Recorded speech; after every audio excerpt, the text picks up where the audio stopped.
Nessa aula, a gente vai aprender alguns comandos e também arquivos interessantes envolvendo redes e Linux, para a gente justamente começar, a interligar os assuntos. Então, bora lá.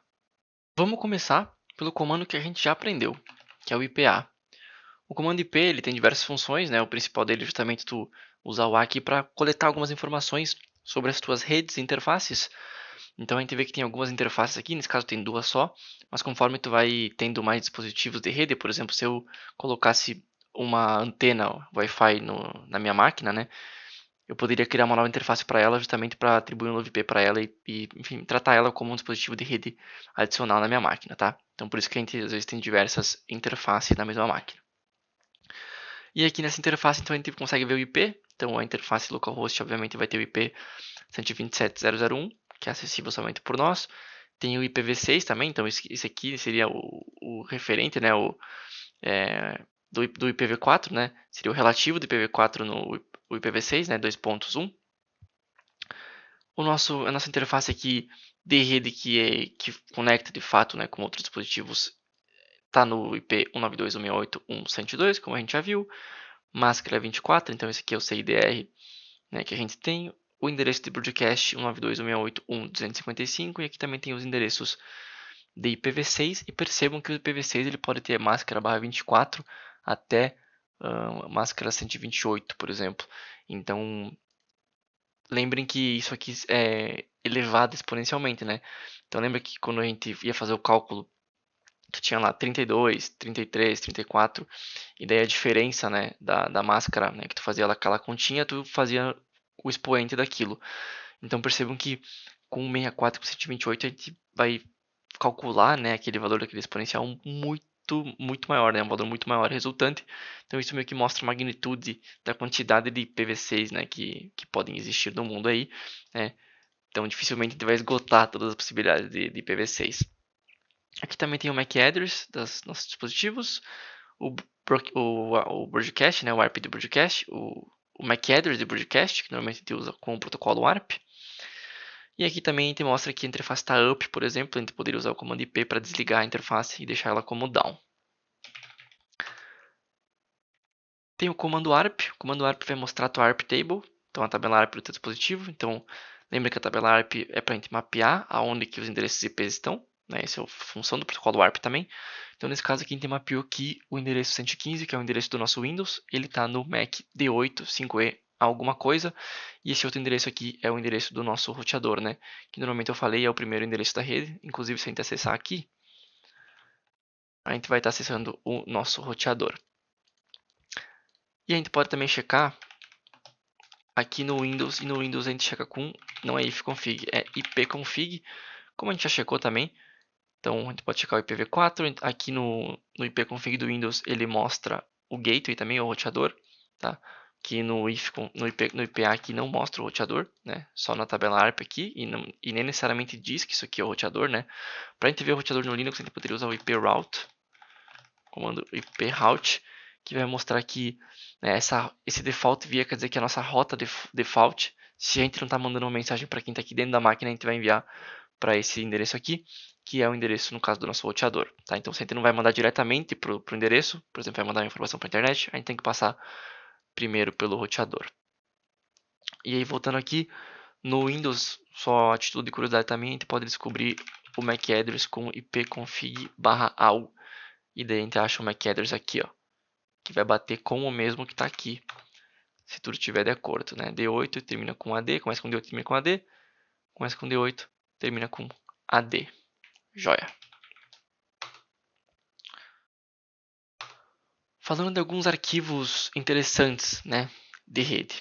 A gente tem o cat etc resolveconf, que basicamente vai mostrar os servidores de DNS que a nossa máquina está usando. Então, provavelmente, se eu procurar por esse IP aqui, por informação desse IP aqui na internet, ele vai ser um servidor DNS do meu internet provider, da minha internet, do meu provedor de internet. Então, eu poderia vir aqui, alterar esse arquivo e, por exemplo, trocar ele para 8888 aqui, e daí eu estaria consultando os servidores DNS da Google, por exemplo. Que não é recomendado, tá, pessoal? Não é recomendado usar o DNS 8.8 como da Google, mas aí você pode pesquisar por que não. até aproveitar e apagar esses arquivos SH aqui, só para deixar tudo mais clean. E esse root aqui, tá? Só resolvi apagar por toque aqui, do nada, no meio da aula. Joia. Esse root que eu apaguei, pessoal, vocês já sabem, né? Não é o /root, né? Era só o diretório root que estava dentro do home Kali, tá? Mas eu não sei nem porque eu estou falando disso aqui agora. Outro arquivo interessante é o hosts. O hosts ele vai ter algumas entradas manuais de DNS. Então, por exemplo, percebam que o endereço 127 já está mapeado para o localhost e para o Kali aqui. Então, se eu acessar o localhost, né, se eu pingar, por exemplo, o localhost, eu estou pingando a minha própria máquina, certo? Se eu pingar a palavra Kali, eu vou estar pingando esse endereço aqui, que no momento, né, ele também está sendo alocado ele também pode ser utilizado para nossa rota, para nossa própria máquina, tá? Mas isso é uma configuração específica dependendo da distribuição, tá? O mais padrão mesmo seria aí o localhost. Inclusive percebam que agora eu percebi quando eu pingo o localhost, ele está traduzindo para o IPv6, né? Porque também tem aqui, ó, localhost IPv6 e pelo visto o Kali está dando preferência para o IPv6. Beleza. Outro arquivo interessante é o etc service, e aqui vai mostrar, o etc service vai mostrar as principais portas e seus padrões. Então a gente tem aqui as principais portas, né? Então, sei lá, porta, vamos chamar common aqui, ó, porta do FTPS, aqui basicamente é o FTP, só que através do SSL, né? Utilizando o SSL, porta 990. Portas mais comuns, HTTPS 443, por exemplo. Né, ó, também tem a porta 443 usando o protocolo DP. POP3, Gopher, que mais? FTP, SSH22, Telnet. Então, basicamente aqui é um arquivo que padroniza também as portas no nosso sistema. Por último, um outro arquivo interessante é o etc iptables rules.v4, que vai mostrar as regras do nosso firewall, certo? No caso, vai mostrar as regras do iptables. E aqui a gente tem somente uma regra, porque depois que eu mostrei aqueles comandos do SSH na firewall, na prática eu acabei não salvando eles permanentemente. Então ficou salvo aqui, né, no arquivo somente aquelas que a gente salvou, que foi a nossa regra inicial de descartar, né, os pacotes que estavam acessando HTTP ou o nosso servidor web. Outro comando interessante é o comando para ver as portas abertas da máquina, que é o netstat, tá? Mas o netstat por padrão, percebam que ele mostra muita informação que não é necessária, tá? A gente pode filtrar usando algumas flags, né? Filtrar os dados mais interessantes, por exemplo, né? Usando o "-to-nap", tá? O T e o U é para filtrar protocolos TCP e o DP. O "-n" é para não resolver nomes, então ele vai mostrar o IP de fato. O "-a" ele mostra tudo, então ele vai mostrar as portas tanto que estão escutando, tanto as portas que já estão ativas, e o "-p" vai mostrar o processo que está associado àquela porta aberta, certo? Então, por exemplo, aqui a gente pode ver que, por exemplo, o nosso localhost, né, a nossa máquina aqui, todas as interfaces, né, da nossa máquina, que significa 00, está escutando aí na porta 22 para qualquer um, e ela está aqui escutando. Então, né, a diferença de uma porta escutando é que a porta escutando ela está aberta a receber conexões, e a porta que está established aqui no estado quer dizer que a comunicação já foi firmada.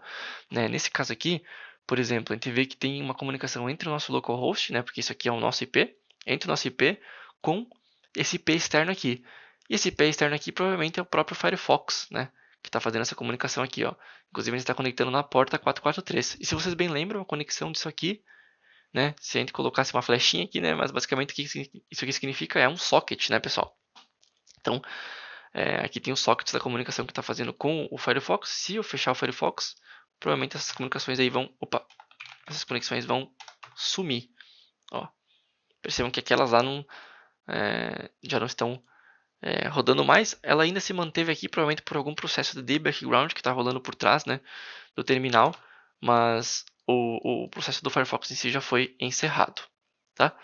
Inclusive aqui a gente teve uma conexão que está rolando na nossa máquina pro IP do roteador, provavelmente aí a conexão justamente da conexão entre a nossa máquina e o roteador. Uma alternativa ao netstat é o SS, que tem as mesmas flags. Então, só é um comandinho um pouquinho mais moderno e ele muda um pouco a formatação dele, mas aí fica, né, de gosto a gosto para saber qual tu prefere utilizar. Algumas máquinas mais modernas nem tem o netstat, tem somente o SS, tá? Às vezes é comum, quando você está fazendo, por exemplo, a enumeração de uma máquina, você vê que alguns endereços estão usando 00 e alguns endereços estão usando 127. E qual que é a diferença, pessoal? É muito comum você ver assim, ó, 0000, porta 80 e 127.0001, porta 3306. O que isso significa? Que aquela máquina, aquele servidor, ele está escutando em todas as interfaces na porta 80. Então, pessoas que estão na rede externa, né, ou pessoas que estão na mesma rede, mas são dispositivos externos, não são dispositivos que estão aqui dentro, né, não são usuários que estão, não é um acesso que está vindo da mesma máquina, né. Então, por exemplo, eu acessando do host Windows essa máquina aqui, né, vão conseguir acessar essa interface. Agora, essa interface aqui, essa porta aqui, só vai ser acessível pela nossa própria máquina. Inclusive, o nosso próprio host Windows aqui não vai conseguir acessar essa máquina aqui que está apontando para esse endereço IP. Por que isso é comum de encontrar? Pelo seguinte caso. Deixa eu abrir o ScaliDraw aqui. Tá, tem um desenho aqui. Vamos supor que esse aqui é você e daí tu está acessando o servidor web, tá? Tu está acessando aqui o servidor web pela porta 80, certo? Por quê? Porque o servidor web, nesse caso, está exposto para todas as interfaces. Tu não vai conseguir acessar esse cara aqui, porque esse banco de dados ele vai estar aqui atrás, né? Nesse caso vai estar na mesma máquina, com a porta escutando somente ele mesmo. Então, somente o próprio aplicação, o próprio servidor vai conseguir ouvir nessa porta. Isso é justamente para evitar que você, como usuário final ou como um atacante, consiga, né, interagir diretamente com o 3386, tá? Que é eu não expliquei, né, mas o 3386, se vocês lembram também, é a porta comum do MySQL, né, do banco de dados. Inclusive em arquiteturas mais modernas é até comum tu ter outro servidor aqui que está hospedando o 3386, mas se a aplicação é um pouco menor, né, ela pode estar hospedando tudo no mesmo computador, no mesmo dispositivo. Beleza? Então basicamente é isso. Vamos voltar lá, vamos fechar essas coisas aqui para ficar mais clean. Fechar aqui. E aí, alguns últimos comandos. Tem o comando ping, que a gente já viu, né? Serve para pingar máquinas. Então, por exemplo, se eu quero ver se eu consigo conversar com a máquina aqui a outra máquina da rede aqui, que é oh meu Deus, ipconfig, que é o IP 115. Então, para saber se essa comunicação está acontecendo, eu posso pingar, né? E nesse caso não pingou, porque provavelmente o nosso Windows está com o firewall configurado para bloquear ping, tá? E como é que tu bloqueia ping? Tu pode bloquear o protocolo ICMP, tá? Então, se a gente fosse lá e criasse uma rede de firewall para bloquear o protocolo ICMP, a gente estaria bloqueando aí a conexão através de ping, tá? Por isso acabou não pingando, mas provavelmente o Windows, o Linux, a gente consegue fazer o contrário, porque o Linux não vem com esse processo por padrão. Então, vamos tentar pingar do contrário, e daí a gente consegue pingar a nossa máquina, tá? Então, fica aí uma curiosidade também, normalmente o Windows por padrão ele bloqueia ping, pelo menos a máquinas a nível de usuário final. E perceba uma diferença que no Windows ele pinga somente 4 vezes por padrão e para, né? Lembre que no Linux ele fica eternamente. Outro comando é o nslookup, então eu posso dar um nslookup aqui no meu localhost, por exemplo, para ver qual o endereço que está sendo resolvido por aquele nome, quando eu acesso aquele nome. Então, nesse caso, quando eu acesso o localhost, eu estou acessando o meu endereço 127.0.0.0.1.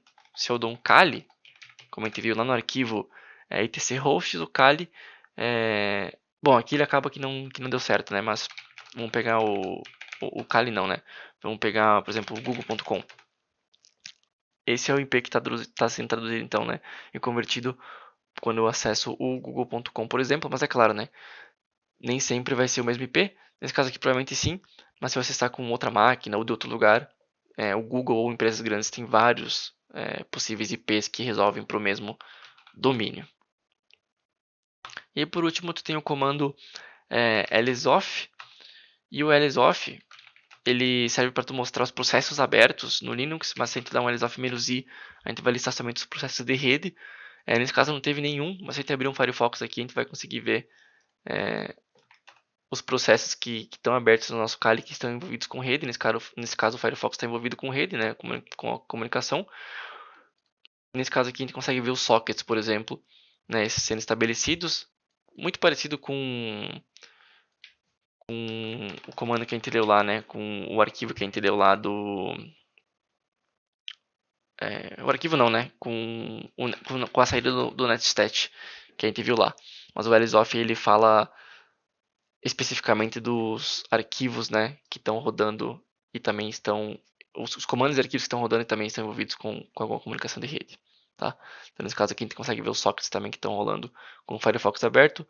E se eu fechar ele, simplesmente não tem mais nada aí. Acho que de comandos Linux é basicamente isso.